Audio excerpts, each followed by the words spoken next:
Nomor 11. Gambar di bawah ini merupakan sayatan melintang dari organ tumbuhan yang diambil dari area penanaman singkong dan telah diwarnai untuk menunjukkan keberadaan lignin. Oke. Nah, untuk yang singkong ini merupakan tumbuhan dikotil ya. Apa? Ini dikotil ya. Karena dia daunnya kan menjari. Kayak daun marijuana itu kan. Nah, itu dia menjari. Belum tentu kan, karena dia diambil dari ini. Area penanaman. Jadi kita belum tahu gitu ya. Tapi kalau singkongnya jelas dia dikotil. Karena daunnya menjari. Daun apa? Cara tahu dia dikotil? Pertulangan daunnya dia menjari. Menjari. Iya, kan kayak gini kan, singkong itu kan. Nah, itu. Daunnya tipe pertulangan daun dia menjari. Nah, ini ciri khas dari dikotil. Atau kalau misalkan ada tipe pertulangan daun yang menyirip juga sama, itu juga dikotil. Jadi kalau dia menjari kan gini.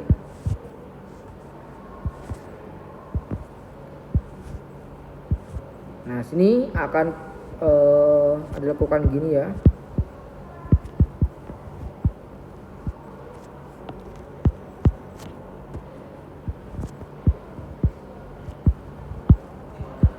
Nah, ini dikotil.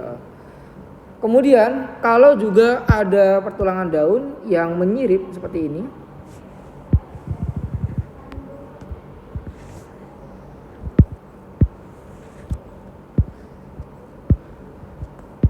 Nah, ini juga dikotil. Tapi kalau misalnya ada pertulangan daun yang sejajar kayak gini.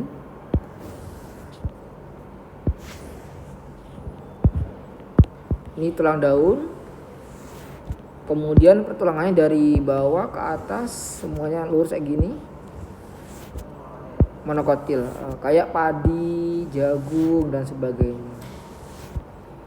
Nah, kemudian ada juga pertulangan daun yang melengkung, itu juga kayak gini bentuknya.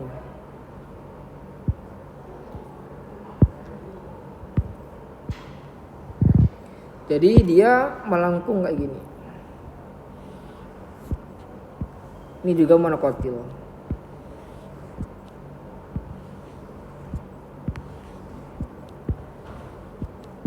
Oke.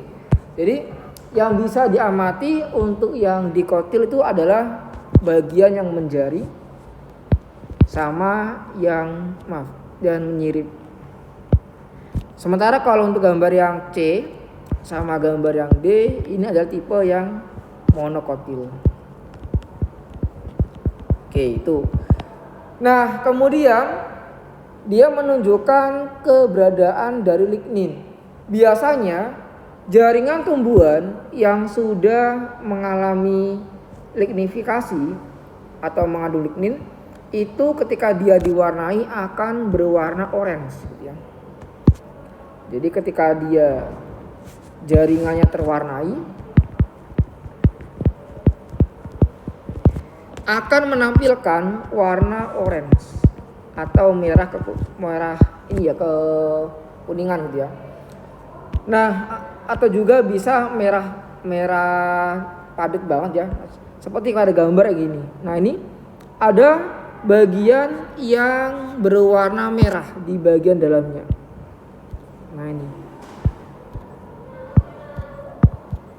berarti untuk jaringan yang berwarna merah itu dia mengandung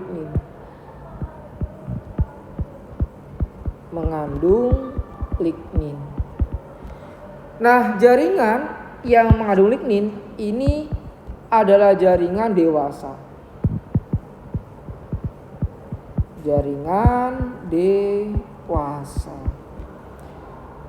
Ciri khasnya kalau dia dewasa, vakuola atau bagian dari rongganya itu sangat kecil. Vakuolanya sempit, gitu ya. Dan untuk yang berikutnya, pembelahan selnya sangat terbatas. Aktivitas pembelahan selnya terbatas atau bahkan sudah tidak lagi membelah, gitu ya. Oke, itu ciri khasnya. Nah, kemudian kalau kita lihat pada gambar anatomi ini, ternyata kalau kita telaah ini ada jaringan pembuluh yang dari sini dia kecil kemudian membesar. Ini kecil kemudian membesar. Coba saya kasihkan garis yang lebih tebal ya. Nah, ini. Oke.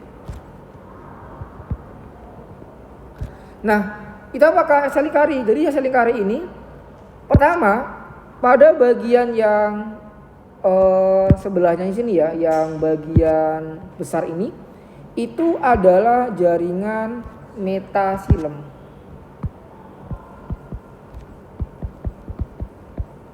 Sementara kalau yang kecil ini adalah jaringan protosilem.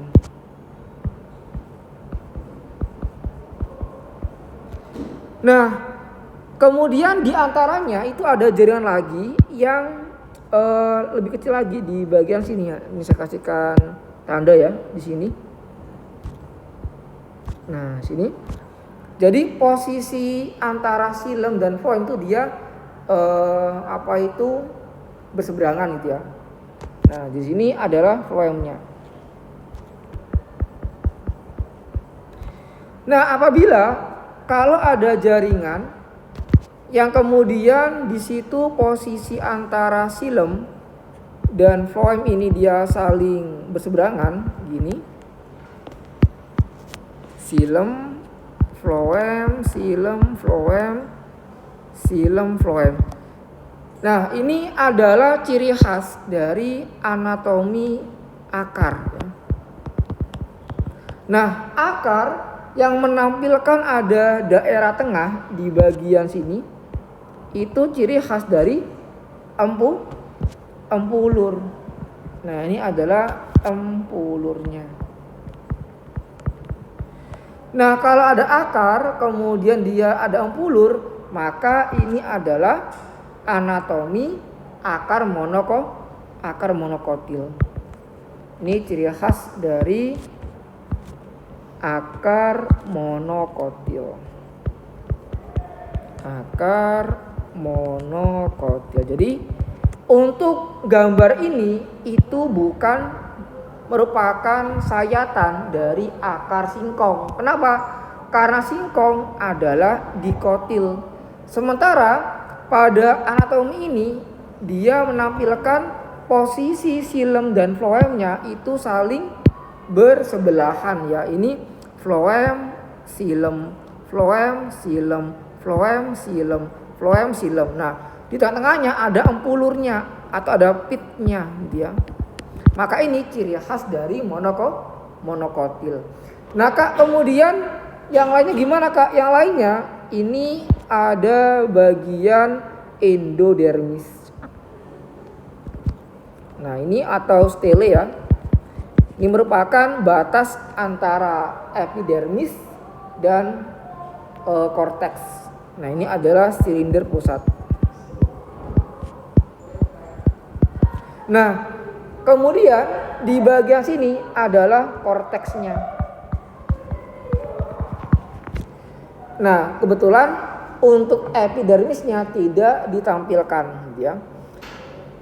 Kemudian untuk empulurnya dan korteks ini dia tersusun atas jaringan yang bernama jaringan parenkim.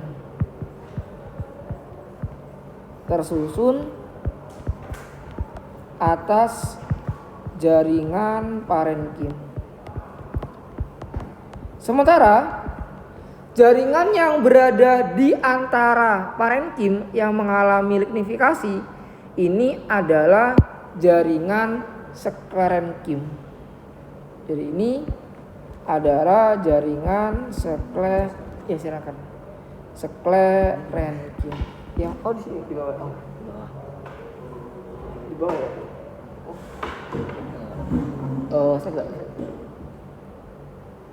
Saya karena ini di apa ya? Di sini. Iya.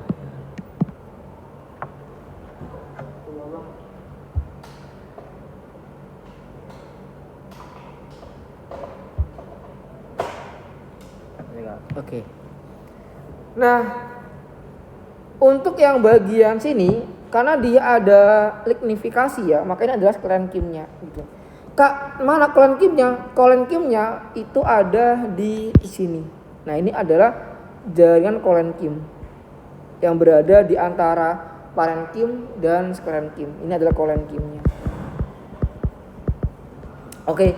Nah, itu untuk identifikasi dari gambar sayatan akar monokotil ini. Entah ini dari rumput atau dari mana ya. Yang jelas dia ditemukan di area penanaman singkong. Oke, sekarang kita dulu untuk yang pertama. Organ yang ditampilkan di atas memiliki stele. Ini benar ya. Sampai sini dia benar memiliki stele. Namun tidak menunjukkan ada empulur. Nah, ini ada empulur ya. Kenapa? Karena empulurnya itu dia ditunjukkan dengan garis panah warna merah ya. Itu ditunjukkan dengan garis panah warna merah.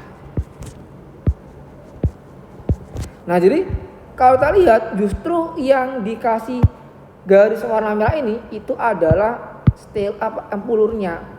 Nah, kalau ini adalah stelenya, ini stele ada memang. Kemudian juga ada empulurnya. Berarti pernyataan yang pertama ini salah ya. Salahnya di mana? Salahnya namun tidak. Seharusnya itu menunjukkan bukan tidak menunjukkan gitu ya. Itu untuk yang A ya. Nah, sekedar sebagai materi tambahan ya. Saya kasihkan tambahan di situ untuk apa itu stele. Kemudian komponen-komponen yang terdapat pada stele.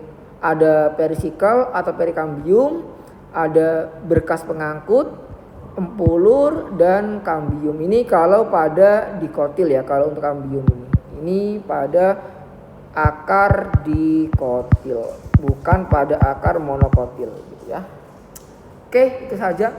Nah, ini gambar asli ya, gambar asli dari yang dipakai di soal tadi. Ini gambar aslinya. Jadi ini adalah epidermisnya, ada korteksnya, ada stelenya, ada endodermisnya, kemudian ada perisikelnya dan seterusnya. Yaitu untuk gambar aslinya gitu.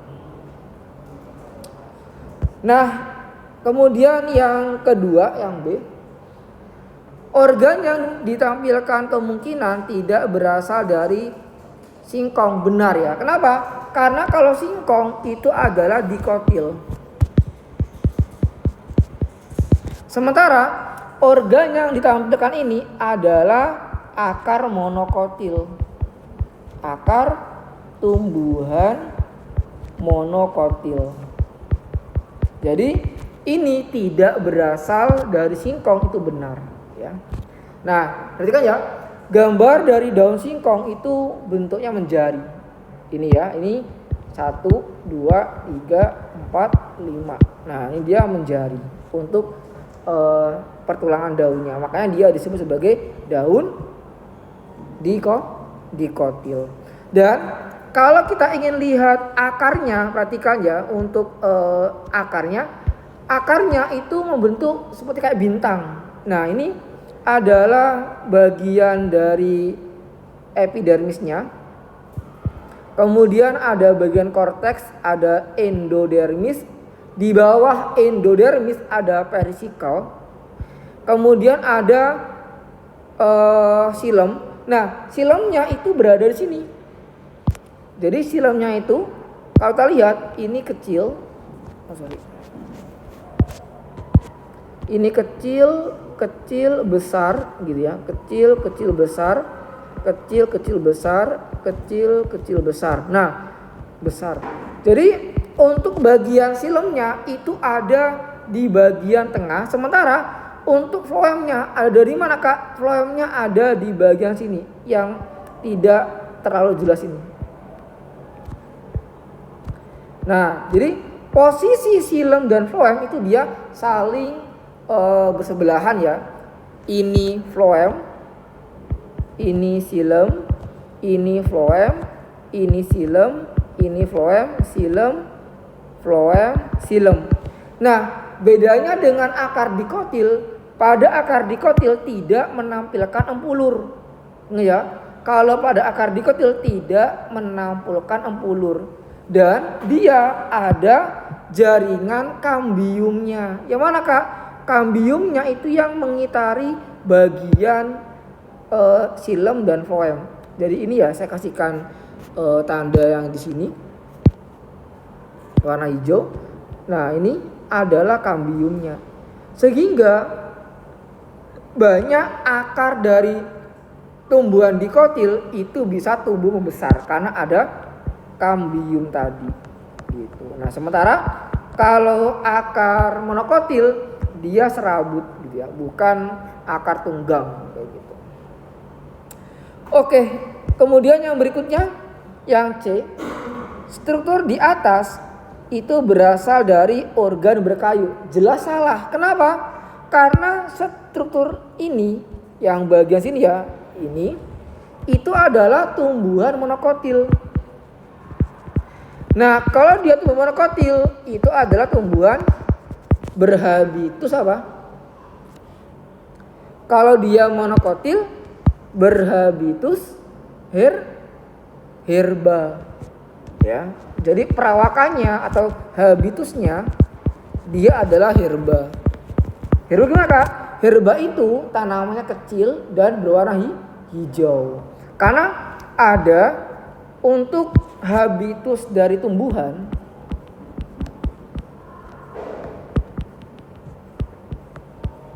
itu bisa dikategorikan menjadi yang pertama ada tumbuhan herba dan ada tumbuhan berkayu.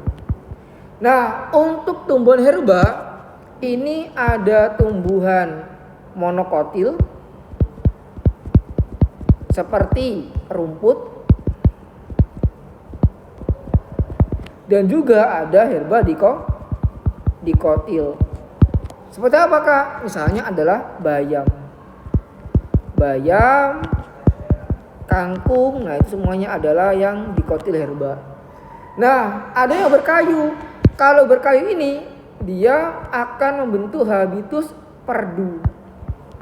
Perdu itu pohon tetapi tidak tinggi. Jadi kalian masih bisa mengambil buahnya dari tanah, nggak perlu naik pakai ke atas dia. Itu kalau dia perdu. Contohnya apa? Cabai. Nah, cabai itu adalah perdu. Apalagi selain cabai, tomat itu juga perdu. Apalagi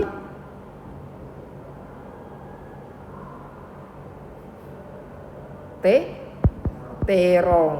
Nah, itu semuanya perdu.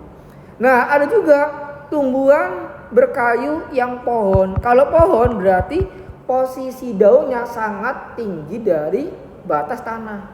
Sehingga untuk untuk mengambil buahnya kita harus naik dulu kayak mangga, jambu dan sebagainya. Itu adalah pohon. Jadi dikatakan pohon kalau tinggi antara jarak tanah sama batas ininya apa itu kanopinya pohon ini ya kayak gini. Ini misalkan ada tanah ya, ini tanahnya warna hijau ini tanah. Nah, kalau pertumbuhannya kanopinya itu dia di atas atau 3 sampai 5 meter. 5 meter dari tanah, dari permukaan tanah, ini sudah bisa dikatakan sebagai pohon. Nah, sementara kalau ada tumbuhan yang tumbuhnya itu dia antara kanopi sama bagian tanah itu di bawah 2 meter, berarti ini adalah perdu gitu ya. Nah, itu bedanya antara habitus pohon sama habitus perdu. Nah, kalau sawit itu apa? Pohon apa perdu? Sawit. Pohon, karena dia habitusnya dia di atas 3 sampai 5 meter. Tetapi dia bukan pohon berkayu. Kenapa? Karena untuk sawit ini dia sama seperti kayak kelapa gitu ya. Bukan pohon yang berkayu kayak mangga dan sebagainya, bukan gitu.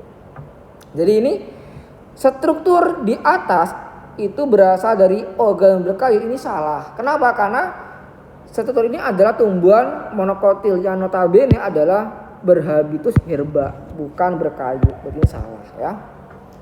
Nah, kemudian yang D, bagian yang ditunjuk panah merah terdiri atas jaringan yang umumnya berfungsi sebagai penyimpan cadangan makanan. Nah, ini adalah ciri khas dari fungsi parenkim. Nah, tadi yang ditunjuk pada bagian anak panah merah adalah empulur, di mana empulur itu tersusun atas parenkim. Nah, ini ya. Jadi kalau saya kasih ini adalah pit, ini adalah empulurnya. Memang itu dia tersusun oleh parenkim. Nah, ini ya, dia tersusun oleh parenkim yang menjadi tempat penyimpanan cadangan makanan dalam bentuk pati atau amilum. Berarti ini secara pernyataan dia benar gitu ya. Oke, itu untuk yang nomor 1. Ada yang ingin tanya?